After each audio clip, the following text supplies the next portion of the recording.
Welcome to the latest edition of the Kellen Unplugged podcast, and I am delighted today to be joined by Maria Linkova Nijs, who is Head of Policy and Strategy at ACEA, an association for the automobile industry. Maria, it's fantastic to join you, to have you as part of this podcast today. I've been following your stuff on LinkedIn for a couple of years now, and a lot of very well thought out, inspirational posts. My first question is, you seem like just a natural born communicator. You seem to be born for this type of a role. When you were younger, did you see yourself in this type of a role? Thanks for having me first, and really looking forward to our conversation. I don't believe in being naturally born to do something. I believe in improving your skill over time and dedicating time to do that. Perhaps it was not my skills, but rather my motivation, because I wanted to become a journalist when I was younger, and of course that led me to study also communications and to be very let's say attuned to how do you become a good communicator, and how do you convey your messages across in the most impactful way. And I think my some experience of working especially as a broadcast journalist, that really taught me the merit and the value of being very concise, very simple.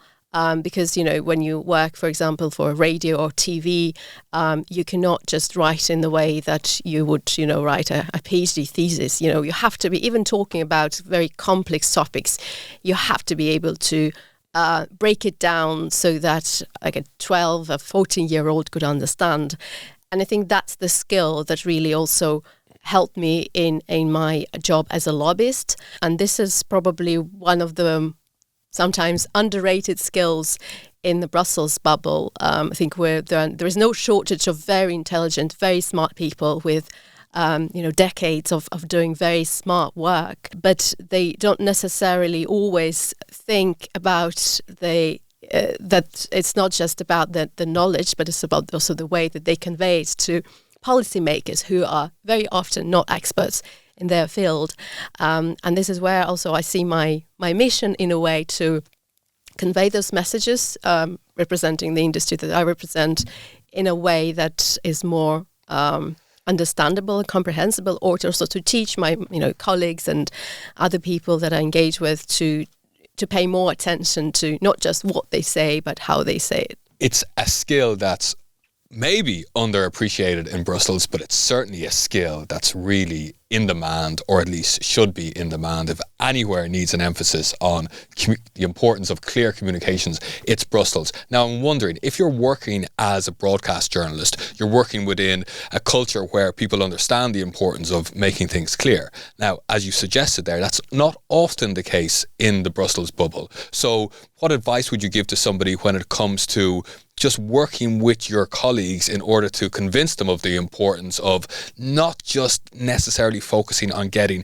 every detail absolutely right, but focusing on the fact that we're in the business of getting a message across to other people? First, I think the situation in Brussels has changed tremendously over the past decades, and there is, especially in trade associations, there is much more recognition of communication as a strategic function, not just as a nice to have or an afterthought, which is, of course, I think driven mainly, driven by, for example, a greater politicization of the topics, the policy issues that I think all associations have to work on. So it's just no longer sufficient to be able to engage with your technical expertise, but you also have to prove that, to have the license to operate, that you also engage at a more political, higher level. That's one point. And then the second factor that I think drives this recognition of communication is, of course, the proliferation of digital and social media channels. And in trade associations, I think members are increasingly expecting associations to be much more vocal across various channels, and also to be vocal not just on kind of very narrow technical topics, but also to maintain and improve the reputation of a sector as a whole. And that, of course, is a completely different, you need to be able to be a good storyteller to be able to do that. Coming back to your question about how to convince the colleagues, here, I think it's not really a job of a communicator to do that. It's more of a job of a leadership of an association to introduce this approach. Because if there is no buy-in from the leadership or from the membership, I think you can do as much convincing as you want, but there won't be any systemic change in the way that an association communicates externally with its stakeholders. And if we really want to achieve a systemic change, it has to come from the top. But I believe, I see so many, I think most of association leaders now are much more adept and much more also fluent in communication and stakeholder engagement, and they understand the value of that function, which I think now we see is being reflected in of course, the growing importance and the growing roles for communication directors, communication managers, or even, requiring that even, let's say, technical experts also have a broader understanding and much better communication skills than perhaps 20 years ago. So life is getting easier for communications directors in Brussels? Yes and no, because as we all know, we also there's such an information overload. There's so many organizations that are competing for attention of a very limited number of policymakers. Look at how many, I think, organizations are on the transparency register, and this number is growing. So the question is then, how do you stand out among this noise? So it's not just, you have to become much more creative in the way you communicate, or choose very strategically the topics that you really want to be vocal on, so that you find a way to stand out among others. Right. Still, there's a kind of classic setup at trade associations where you have a head of public affairs who usually might be in a sort of higher position in the pecking order than the communications director. And you often have this kind of suboptimal situation where the policy position is developed, all of that work goes into it. The communications director might not be involved to that. And then at the last point in the process, they come to the communications director and say, can you do some social media posts, or can you do something about this, which is, in my interpretation, too late. Is communication and public affairs fundamentally the same thing? And does it make sense to bring these two parts together in one role? Yes, it is the same thing. Or you can say that advocacy is, it comprises everything, right? It's of course, it's direct engagement with policymakers, or it's a development of a position paper. But this is also about, for example, tapping into the public sentiment and engaging with media and doing thought leadership on social media channels. It's just a matter of choosing the right channels, of course, selectively and with thought. So yes, it makes sense to bring it all together. That's why also in the associations that I worked in CEFIC and in ACEA, it's part of the same department. And this is where also the importance of processes comes into play, because it's not just about having a very assertive communications directed to make the point. It's about having, for example, a template for developing an advocacy plan that always includes the section about, for example, media engagement, about thought leadership posts, about the content, about the storyline, so that when you start developing your advocacy campaign, you sit down, all of you, the team, the members, and you discuss, okay, does it make sense to, for example, on this particular issue, to be vocal in the press or in other channels? Do we want to have a big event on this topic? Or maybe that's something where we really want to lie under the radar. If that's the choice, that's great, that's fine. Let it be a conscious choice, but not just a default option. Or maybe that's a topic where our members want us really to be, shouting through every rooftop about, and organize, I don't know, a big splash event. And so that's I think that's why this is about the processes and thinking that needs to be, part of development of every advocacy plan on every issue that a trade association works on. Yeah, which is about being clear that you are making decisions about things, that you're not just doing things by default. This for me is maybe going in the direction of how do you think strategically about communications. Now, you said something earlier, which is there are a lot of demands and there's a lot of expectations, and associations usually have resources which are quite thin. I'm going to say something now which might be offensive to some people in associations, but I think that the result of this is often mediocre output. And I was wondering if you agree with that, and if you could say a little bit more about how a communications director or how a head of policy can overcome this. You're right that mostly in trade associations we're constrained by the budget that we have, and very often indeed it is trying to do more with less, or trying to be creative with limited budget. In here, I think first important principle is prioritization. So really be selective about the topics that you want to engage on if you only have limited budget. So don't try to create campaigns on every single thing that you're working on. And then secondly, also have a discussion with the membership about potential, need for a bigger campaign, and provide the right justification for that.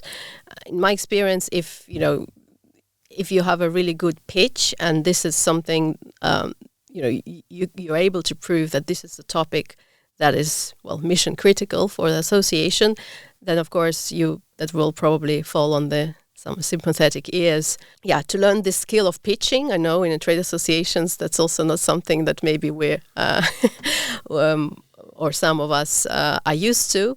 But yeah, increasingly, if you want to be able to run those campaigns, you have to be able also to sell this internally to your membership. What for you are the foundations of a good campaign? I think you've gone in some direction to outline this. For me, it has something to do with the choices that you make. When we talk about how to stand out, does that mean embracing innovative ways of doing things and being creative in your output, in your methods? What are the foundations of a good campaign, and how can you make sure that your campaign makes your association or makes the issue really top of mind for your audience? First of all, we're talking here, of course, about some innovative external communication campaigns, but we need to, whenever you have your advocacy objective, you first need to ensure that the basics are covered. So you have a compelling narrative that is backed up by credible data. So you have those basics covered. You also understand, the timeline, the procedure, people involved, so that you know exactly, when to deliver the message to whom, and in which, format it has to be packaged to reach the right audience.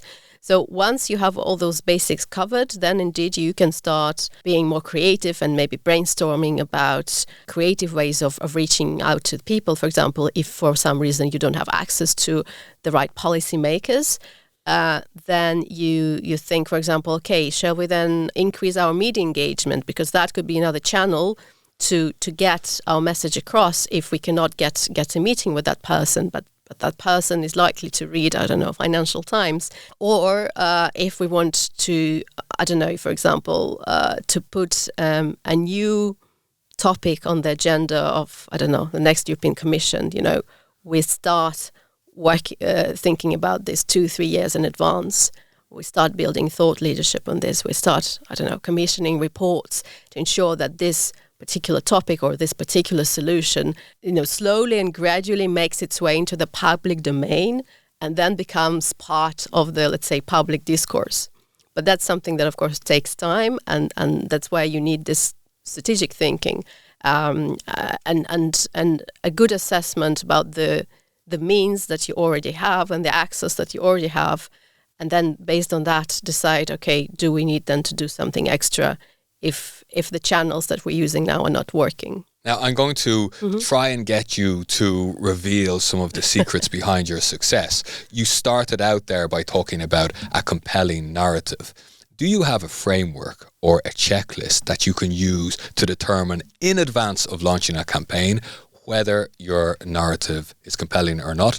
If so, what is it? I'm not going to probably reveal any secrets because I think the storytelling framework that I use personally and that I always advise my colleagues to use is just the classical, storytelling framework of the hero's journey, right? So we have 4 or 3 stages. So first is the situation as we know it, the world we live in. The second is the challenge that we all face. Something goes wrong. What is the conflict? What is the problem? The third one is the solution that we have. And then the fourth one is indeed this bright vision. So where we're going to be if this solution gets implemented.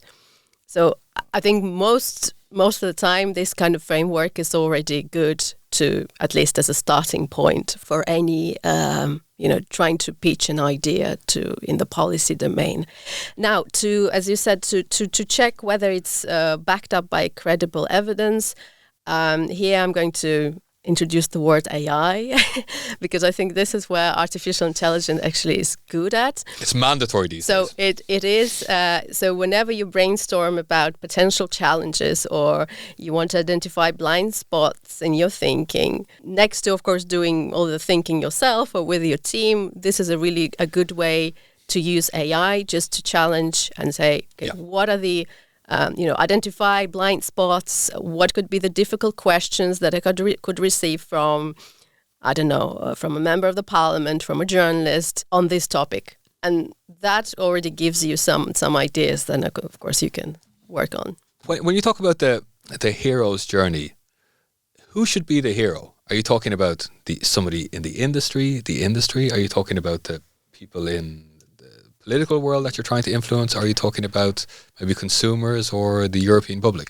Well, I think it all depends on what you represent. If you represent an industry as an association, then of course, most often than not, it's your industry that is the hero. If you work for a consumer organization, it's probably going to be consumers. So it has to be tailored, of course, to a specific situation. Okay, very good. So I'm going to try and bring the conversation to a close, although I think this is a conversation which could go on much longer, but we spoke in the beginning about the importance of being concise, so let's try and stick practice what we preach. Practice what we preach, exactly. Under the previous mandate, so we spoke about the increased importance in the importance of communication, but do you think that in the industry, European industry and their representative bodies did a good enough job of advocating and storytelling about the importance of job creation and these sort of things and the threats that some of the environmental regulation would have for that? Well, I think at the end of the day, I think they did. I mean, with the Antwerp Declaration, which was indeed the initiative that was championed first by CEFIC, the European Chemical Industry Council, and then, of course, others joined. I think that was really, that you could call it one of those best practice campaigns because it really focused on creating this wide platform calling for the overall industrial renaissance for the whole industry, not just asking for specific requests that's only relevant for the chemical industry, but creating this big platform and then, of course, doing this at the right moment because it was, of course, right at the time before the European elections, at the end of the previous Commission's mandate. So you could say there was a need for a message, a political message about the industry that, of course, was, I think, used very skillfully by CEFIC and by others to create this movement of the Antwerp Declaration. And I think the recognition that was given to all the requests from this declaration by Commission President and, for example, I was there in Antwerp few weeks ago when the Clean Industrial Deal was presented again to the same room of signatories of the Antwerp Declaration. So this is clearly, I think, a testament that this message indeed took root and at least there is a serious thinking now on how to implement the requests from that declaration. But of course, I mean, it's a long game, and it's the devil is in the detail. So I think it's as somebody who worked for an energy-intensive industry and now for one of the leading manufacturing sectors in Europe, the devil will be in the details. So whether the Commission and the member states will be able to implement all those ambitions that have been put in the Clean Industrial Deal, but at least I think the recognition about the role of the industry is there, and we hope that it will lead to, indeed, the true industrial renaissance that we all need. Fine. I'm going to read between your lines to a certain extent, and this is my interpretation, which is that industry might have been a bit behind the curve in the last mandate, but towards the end, it got its act together, and we kind of got there in the end with at least a very good start to this. Well, mandate. It was not behind the line, the curve. I think that was a really strategic thinking that. And it was also a little bit building on the zeitgeist in a way, because when at the start of the mandate, we had the European Green Deal unveiled. That was not the time. I mean, any message about kind of a reality check of the green transformation would have been taken up. I mean, it would have backfired. So it was, of course, the reaction to the current, market, economic, geopolitical realities, plus, of course, timing it with the upcoming elections and the mandate that all came together and made it all possible. So, the timing is really crucial here, I think. Very good. Maria Linkova Nijs, thanks for joining us today. Thank you.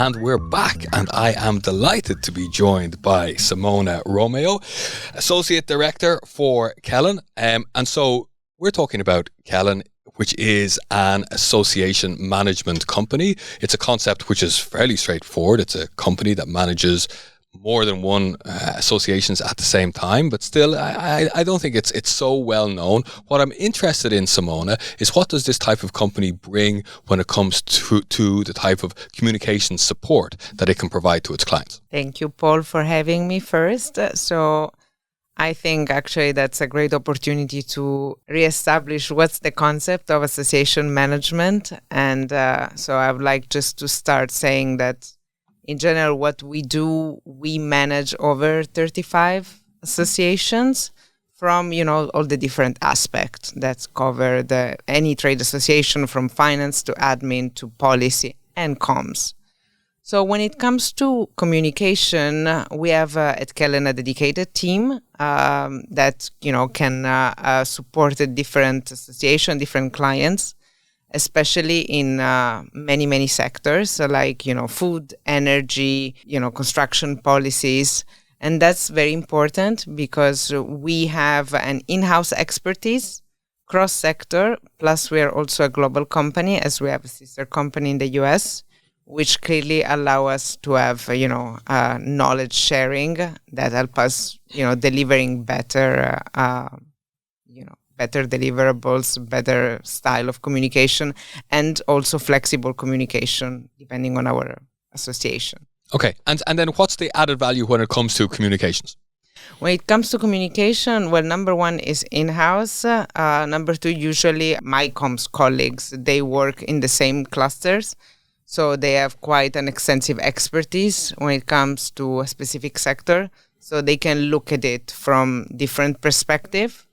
But they are specialized. For example, if it's in energy, maybe they work with different associations that cover energy policies. So they have quite a broad perspective. Number three, it's the flexibility. So we can, reshuffle resources, and at the same time, we can work with different budget. So we can work on, different campaigns, bigger budget, smaller budget, but still we can deliver. I think the flexibility is really important when you manage an association. Yep. So that's part both of the management of the association and also comms. Yeah. So, my experience of associations is that they can tend to be a little bit over conservative and a little bit stuck in their own ways. However, at a consultancy, I would imagine that there's a stress on being innovative and being on top of, or even looking ahead of the current communication trends. Do you find yourself in situations, or do you see your role as being partly to challenge your clients to think about new ways of doing things? Absolutely, yes. I think that's what our role entails. And actually, going back to what Maria was saying before, I think it's really starts from the leadership, in the sense that you need to get the buy-in of the leadership and your members especially. So part of the role of a communication director or manager of an association is to make their members understand why it's important to communicate. It's not just about opening a LinkedIn account or Blue Sky or, doing an event. There is a bigger, they have to see the bigger picture. And while sometimes it's challenging because most of, our members, maybe they are technical people, they don't really follow policies, so they don't really see the implication. Our role is to be concise, simple, and make sure that they understand the value of communication in trade association. And is there a certain degree of trying to match the message with what's kind of acceptable within the current political context? Well, I think as part of any communication strategy for an association, we do have key messaging and key priorities at the beginning of each year. And I will go back to what I said before. Flexibility is important in the sense that while we have an overarching messaging, being able to tailor and change in a quite, rapid, especially in this, let's say, evolving landscape, political landscape, that's also very important. And do you see the growing importance of communications and a growing demand from clients and potential clients for communication support? Absolutely, yes. They understand, they see the value, they look for support. And I think also I see much and more openness to innovative campaign. So it's not just the standard communication strategy that they're used to. So I think there is, I can see the shift in Brussels. I've been here for 7 years, and I can see the growing demand for, communication and policy. They go hand in hand, and more trade association and companies, they're starting to see that. Simona Romeo, thanks for joining us today. Thank you.